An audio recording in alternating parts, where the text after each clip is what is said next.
ወገን እኔ ፋራ ሆኜ ነው ወይስ ሰው አራዳ ሆኖ ነው? አንዳንድ ነገሮች ምንም አይምሮ ሊቀበል አልቻለም።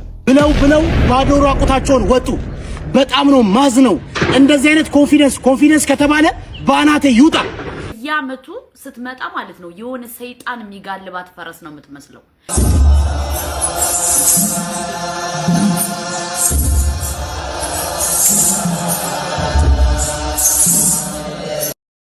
አያችኋት እቺ የቆመ ባብ የመሰለ ሴትዩ ሰው እንዴት 15 ቀን የተሰቀለ ቋንጣ መስሎ ይመጣል? እንቃቂላ እንጋግራ መስሎ እንዴት ሰው ይመጣል? ወይ አለባበስሽ ያምር ወይ መልክሽ ያምር ከባህላችን ይወጣ። ተመልከቱ እስከዚህ ድረስ ተገላልጣ በፓንት ብቻ ወንፊት የሆነ ልብስ ለብሳ እኔ ሳያት ሁለት እግር ያለው ባብ ነው የመሰለች። ሁለት እግር ያለው ባብ ማለት ነው አቋቋሙ። ወይ ሰውነት የለሽ ወይ መልክ የለሽ ዲያፈንት እልም ያልሽ እንቃቂላ እንጋግራ ማለት ነው። ደሞ 3 ሚሊዮን ብር ነው ያወጣሁት አይደል? ከናንቺ ራስሽ ብትሰጭ ከነ ራስሽ ራስ 3 ሚሊዮን ቀርቶ 300 ሺህ አታወጭም። እንጋግራ እንዴት ሰው እንደዚህ አይነት ባህል ለማስተዋወቅ ይመጣል? ራቁቱን በፓንት ብቻ ይሄ ነበር ይቀር። እኔ እኮ ደሞ እዛ ያላችሁ ሰዎች ያምራል አለባበሷ የምትሉ ማለት ነው እልም ያላችሁ ቱኒያ ወገን እኔ ፋራ ሆኜ ነው ወይስ ሰው አራዳ ሆኖ ነው? አንዳንድ ነገሮች ምንም አይምሮ ሊቀበል አልቻለም። በዘንድሮ ቲክታክ አዋርድ እንግዲህ የተለያዩ ነገሮች ተመልክተናል።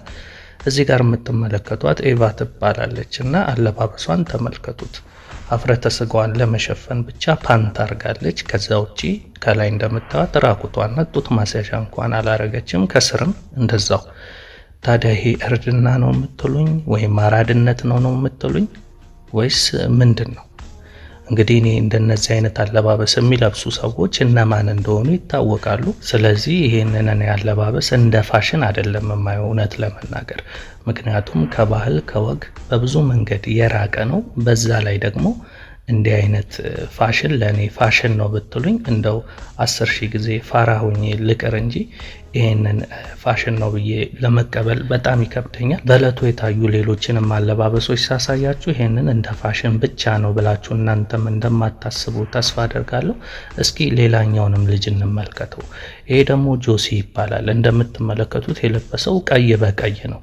እንግዲህ ወንድ ልጅ ቀይ በቀይ እኔ ሲለብስ አይቼም አላቅም። የሴት ምርጫ ነው። በዛ ላይ ልብሱ ላይ አበባ ነገር አለው። እንደገና ደግሞ በእጁም ላይ ሌላ አበባ ይዟልና ይሄ ኖርማል ነው የምትሉኝ? ፋሽን ነው የምትሉኝ? እኔ እኮ ግራ ገባኝ እኮ። እንዴ ወገን ወዴት እየሄድን ነው? እኔ በአንዳንድ በኩል ምን መሰላችሁ ልጆቹ ሳያውቁ እነዚህ ውጭ ሀገር ላይ የምናያቸው ጌ ወይም ደግሞ የተመሳሳይ ጾታ ላይ የሚሰሩ ሰዎች እጃቸው ረጅም ስለሆነና በብዛት ደግሞ በፋሽን ኢንዱስትሪው በኢንተርቴይንመንቱ ዙሪያ አሉ ከፍ ያለ ገንዘብም ስላላቸው ይሄንን አጉል ልምምድ እንደዚህ ታዋቂ በሆኑ ሰዎች በኩል እያለማመዱ ይመስለኛል። ይሄ የኔ እይታ ነው። ምናልባት እነዚህ ልጆች የለበሱትንም ልብስ እንደ ፋሽን አይተውት ሊሆን ይችላል። ምናልባት እነሱ በመጥፎ ማስበውት ላይሆን ይችላል። ግን ይሄ አለባበስ ትክክል አይመስለኝም እንደኔ። ምክንያቱም እንዲህ አይነት ልብሶችን የምናየው በማን ላይ እንደሆነ አብዛኞቻችሁ ታውቃላችሁ ብዬ አስባለሁና ያንን ነገር ወደ ሀገራችን ላይ የገባ ይመስለኛል። እንግዲህ በታዋቂ ሰዎች በቲክታከሮች እያስመሰሉ እዚህ ጋርም እንግዲህ እንደምትመለከቱት ሌላኛው ቲክታከር እና ዩቲዩበር እንግዲህ ጃኒ የሚባለውም ይሄው አለባበሱን ተመልከቱት። እንግዲህ ይሄ አለባበስ የወንድ ነው ብዬ ለማመን በጣም ይከብደኛል። እንደምታዩት እንዲህ አይነት አለባበሶች ሴቶች ነው የሚለብሱት። በዛ ላይ የእጅ ቦርሳ ይዟል፣ እጁ ላይ ጓንት አድርጓል። ልብሱ ከላይ ጋር ጠበብ ብሎ ከታች ቬል የሆነ ኮቱ አጠር ያለ። እንግዲህ እነዚህ አይነት አለባበሶች በእርግጥ ውጭ ሀገራት ላይ የተለመዱ ናቸው። ግን በማን ነው የተለመደው የሚለውን እንግዲህ ለራሳችሁ ጥያቄ አድርጉትና አወቁት ነው የምለው። ምክንያቱም እኔ እንደዚህ አይነት አለባበስ የሚለብሱ ሰዎች እነማን እንደሆኑ በራሴ የማውቀው ነገር አለና ያየዋቸው ነገሮች ትንሽ ልክ ያልሆኑ ነገር መስለው ስለታዩኝ ነው ለጭንቅላቴ። እስኪ እናንተም በሰጠውት ሐሳብ አስተያየት ላይ ተጨማሪ ሐሳብ አስተያየት ካላችሁና በዚህ ቪዲዮ ዙሪያ የምትሉት ነገር ካለ ከስር ሐሳብ ስጡኝ። እኔ ግን እንዲሁ ስመለከተው ልክ ያልሆነ ነገር እንዳለ ውስጤን ይሰማኛል። ለማንኛውም እስኪ እናንተም የምትሉትን እሰማለሁ። መቆየት ደጉ እንግዲህ ብዙ ነገር ያሳየናል ይላል ያገሬ ሰው። የእናንተው የላ ነበርኩኝ። መልካም ጊዜ ነው ለምንድነው በየአመቱ ስትመጣ ማለት ነው የሆነ ሰይጣን የሚጋልባት ፈረስ ነው የምትመስለው ለምን ካላችሁ በቃ ሁሉ ጊዜ የሆነ አክስ የሆነ ነገር ነው ማረግ የምትፈልገው ለምን ማለት በቃ ቤተሰብ የላትም አሳዳጊ የላትም ወይስ ዝምላን ያደገችው አላቅም ሰው እንዴት ነው በዚህ ደረጃ ጡት ማስያዣ ሳይለብስ ኦር የሆነ ነገር ሳይለብስ የሚሄደው ምን አይነት ጊዜ ነው የደረስነው በአላህ እኔ ግራ እየገባኝ ነው አንቺ ልጅ በየአመቱ የምታረጊው አክት በጣም ነው የምታስጠኝ በሁለተኛ ደረጃ ደግሞ 3 ሚሊዮን ቆጥረሽ አታቂም እንኳን ልብስ ገዝተሽ ዋይ እንዴው ለወጣቱ ምንድነው የምታስተምሩት በአላህ አሁን ወንዶች ቢነኩሽ ወንዶች ነኩ ይብለሽ ልትከሽ ነው ወይስ ሊከስሽ አጅሩሱላት ብለው ባዶ ራቁታቸውን ወጡ በጣም ነው ማዝነው እንደዚህ አይነት ኮንፊደንስ ከተባለ ባናቴ ይውጣ ኢትዮጵያን በጠቅላላ ለልጆች የምታስብ ከሆነ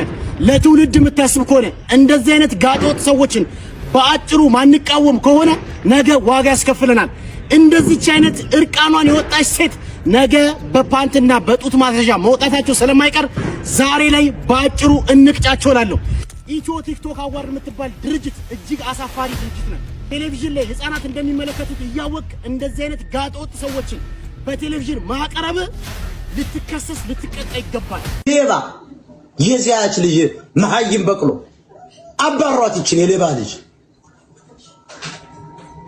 ብናገኛት ራሱ እርምጃ እንወስድባታል ስላላገኘናት ቆሻሻ ጸጉር እኮ የላትም ብታነስ ማፉ እንዲባሪያ ጨጓራ ፊት ይቺ ወራዳ ሽስጭው እንጥርሽ ምናምን ስትል እኮ ምትውልናት ይቺ ቆሻሻ ናት እኮ ፓንት ነው የለበሰችው የሆነ ጥቁር ነገር አይቻለው ምን እንደሆነ ግን አላቅም ምን ሆነሽ ነው የኔ እናት ራቁትሽን የቆምሽው ከነ ፓንትሽ አብደሽ ነው ጤነኛ ሆነሽ ነው ምን አንገትሽ ላይ ያልጠለጠልሽው ደግሞ ምንድነው የኔ እናት እንዶ ሊሄድብሽ ብዬ እኮ ነው ውዴ ደግሞ 3 ሚሊዮን ብር ትያለሽ እንዴ የኔ እናት ምን ሆነሽብን ነው ወይኔ ማበዳችን ነው ዘንድሮ ማበዳችን ነው አሁን አንገትሽ ላይ አንጠለጠልሽው ምንድነው ኬት አግኝተሽ ነው የኔ እናት ሱሪውስ ኬት መጥቶ ነው ማዬ ኢቫናዬ ያው ጋዜጣ ለብሰሽ ስትመጪ ዝም አለን በጡት መጃ ስትመጪ ዝም አለን ጭራሽ በፓንት መጣሽ ወደ የረታይን ግን ታይን ኑርበት ቅስበት አታስገቢን ምን ነው ሸዋ እንዴተው እንጂ ሴጣን ራሱ የሚቀናብሽ ነው የሚመስለኝ እኔ